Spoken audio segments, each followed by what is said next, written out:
In this video, we are going to learn how to do titration calculations. So what is a titration? A titration is a laboratory method, and it's used to determine an unknown concentration of a solution by reacting it with a solution that has a known concentration. This is how almost all measurement works. For example, if I wanted to know the length of a table, unknown, I would measure it using a ruler or something that is known, a standard. So we're going to be using a standard to measure the concentration that's unknown.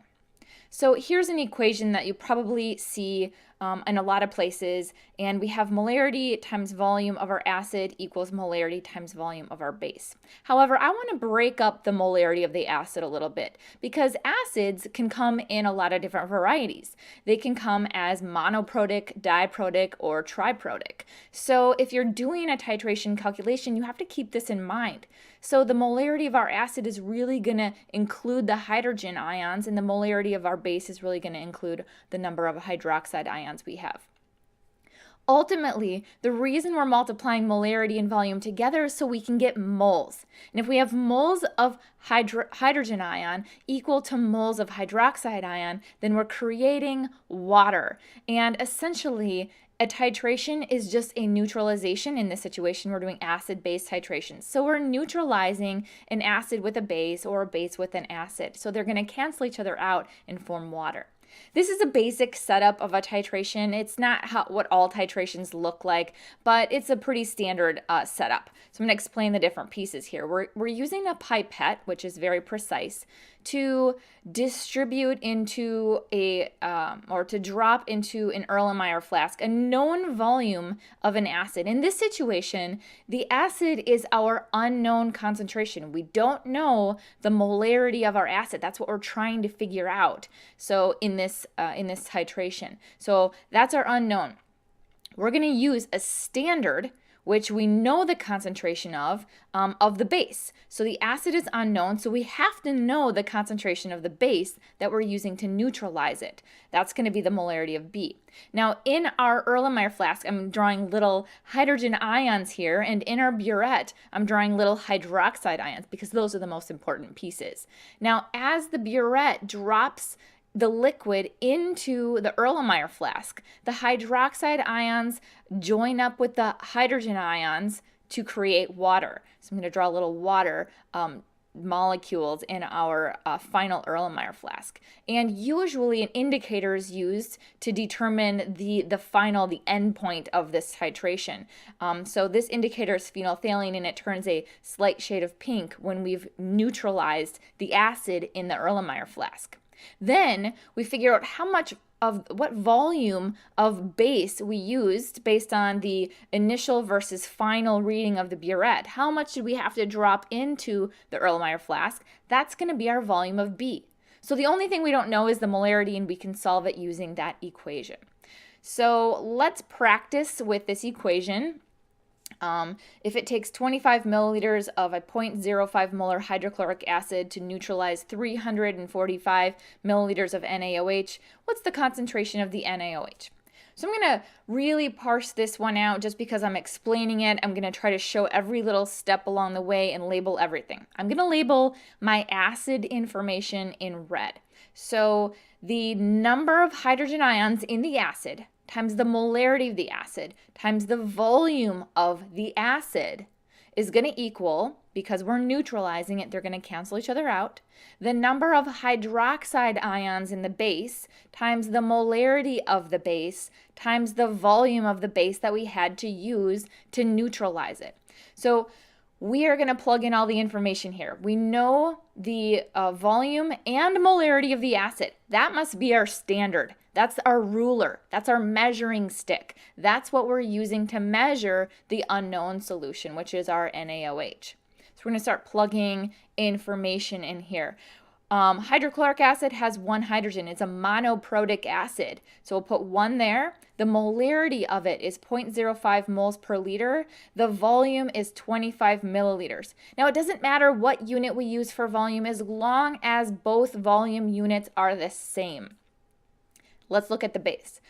So our base is NaOH. It has one hydroxide in it, so we're going to put a 1 there. The molarity of our base is unknown. That's what we're trying to find. It's the quest for the unknown. The volume of our base is 345 milliliters. So all of that into this equation, we're going to multiply it all out. We get 1 times 0.05 times 25 equals 1.25 for the left side. The right side is 345 times the molarity of our base. If we're solving for the molarity of our base, we divide both sides by 345, and the molarity of our base is going to equal 0.0036. We'll round to 2 significant digits. And the unit for that is going to be moles per liter. Okay, let's try another one. It takes 83 milliliters of a 0.45 molar NaOH solution to neutralize 235 milliliters of a hydrochloric acid solution. What is the concentration of the hydrochloric acid solution? So in this situation, we don't know the concentration of our acid. So we're going to set up the problem exactly the same. I'm going to be a little less picky about the colors that I use. I'm just going to use black for all of this because we've had experience practicing with this before. So here is our equation. The number of hydrogen ions times the molarity of our acid times the volume of our acid equals the number of hydroxide ions times the molarity of the base times the volume of the base.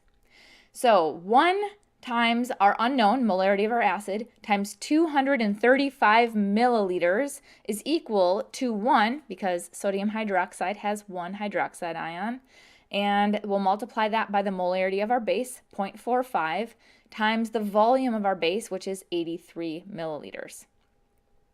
Both my volume units are in milliliters, so that's fine. They end up canceling each other out, so I don't have to worry about converting to liters as long as both volume units are the same. You could use any unit for volume, drops, liters, milliliters, as long as both volume units are the same.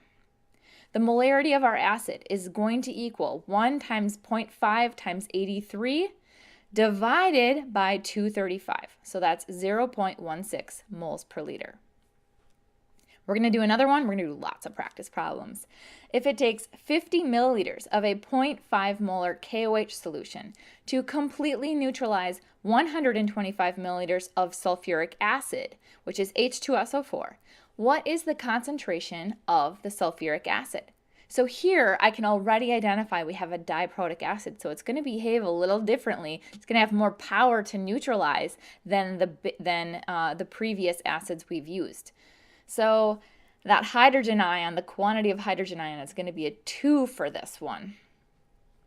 Okay, so I plug the values in. We have 2 hydrogen ions times the molarity of my acid, which we don't know, times the volume of my acid. We used 125 milliliters of it. And we are going to multiply that by 1, which is the number of hydroxides in potassium hydroxide, times the molarity of the potassium hydroxide. That's our standard. So we have to know the concentration of it, otherwise we can't use it as a standard. And usually we should know it to a very precise degree so we can use it, we can measure more appropriately. So to find the molarity of my acid, I'm going to multiply everything on the left together. So I get 250 times the molarity of my acid, and that's going to equal the everything on my right multiplied together. So we have 0.5 times 50, and we're going to take both sides and divide by 250 so that I can just get the molarity of my acid alone. So that's a 0.1 molar hydrochloric acid, 0.1 molar sulfuric acid solution. So here we are calculating something a little different. It says how many milliliters of a 1.2 molar HClO4 solution is needed to neutralize 5.8 milliliters of a 0.44 molar barium hydroxide solution. So we have the same equation that we've been using, but we're going to be solving for something just a little different for this one. We're solving for the volume of the acid needed. So the VA is what we're solving for. Let's plug in all of the information we know. We have 1 times 1.2 molar for our acid times the volume of our acid. That's our unknown. And now barium hydroxide has 2 hydroxides in it, and the molarity of the barium hydroxide is 0.44 moles per liter, and the volume was 5.8 milliliters. So we're putting all of this into the equation. We're ultimately solving for the volume of the acid in milliliters because that's what we used for the volume of the base. So I have 2 times 0.44 times 5.8, and then I'm going to take all of that divided by 1.2, and I get 4.3. The unit for that is milliliters because that's the same unit I use for the volume of my base. So how is titration useful? Well, companies use it, commercial companies use it to determine the amounts of things in their products. Salt, sugar, vitamin C are all determined using titrations. Blood glucose levels, urinalysis measurements, the acidity of waste oil in biodiesel production, and aquarium and pool water testing. There are many ways to test pool water, but titration is the most precise method. The strips do a little bit, the solution you drop by drop by drop, and then you do the calculation. That is the best method for determining the different components in a swimming pool, calcium and pH levels. So let's try a problem that's a little bit trickier and apply this to vinegar, which, by the way, vinegar that you normally buy is a solution. You're buying 95% water and mostly water, and just 5%, a tiny little bit acetic acid, which is the HC2H3O2. So vinegar is really just a 5% solution, and it's 5% by mass. So let's figure out the information about this vinegar here. So we have a 25 milliliter sample of vinegar, and it's neutralized using 32.5 milliliters of a 0.500 molar NaOH solution. So the NaOH is our standard, and the vinegar obviously is our unknown. That's what we want to find the molarity of. So we're going to use the same equation that we've been using this entire video. We're going to figure out the molarity of our acid, our unknown concentration, using a standard, using something that has a solution that has a known concentration. And this is going to be a neutralization between sodium hydroxide and acetic acid in vinegar. So I have 1 hydrogen ion in this acetic acid. The molarity is unknown. I have 25 milliliters of it. I have 1 hydroxide ion in my sodium hydroxide. The molarity is 0.500 moles per liter, and I've used 32.5 milliliters of sodium hydroxide. So I have the equation completely set up, filtering in all of the different variables that are needed from this problem and plugging everything in, and then I solve for the molarity of the acid. And I get 0.65 moles per liter. Now, that's not what the question is asking for. It's asking for the percent mass, or the mass percent, and that should be in units of grams of solute, which is the HC2H3O2, over grams of solution, and then multiplied by 100. So I'm going to rewrite this molarity in a more fraction form with units given so I can cancel out the units that I want. The first unit I'm going to cancel is the top. I want to convert moles to grams because I said mass percent is in grams over grams. So I want to convert moles to grams, and the number of moles is 0.65, and I want to convert that to grams. So the molar mass is of HC2H3O2 is 60 grams for every 1 mole. So if you add up the molar masses of each individual component, you get 60 grams for that, 60 grams per mole of acetic acid.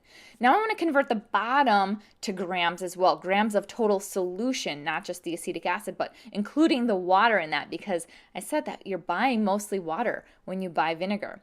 So I've converted the liters to milliliters, and then I use the density to convert milliliters to grams, because we'll assume that vinegar has a density of about 1.00 grams per milliliter, just to make life really easy for us.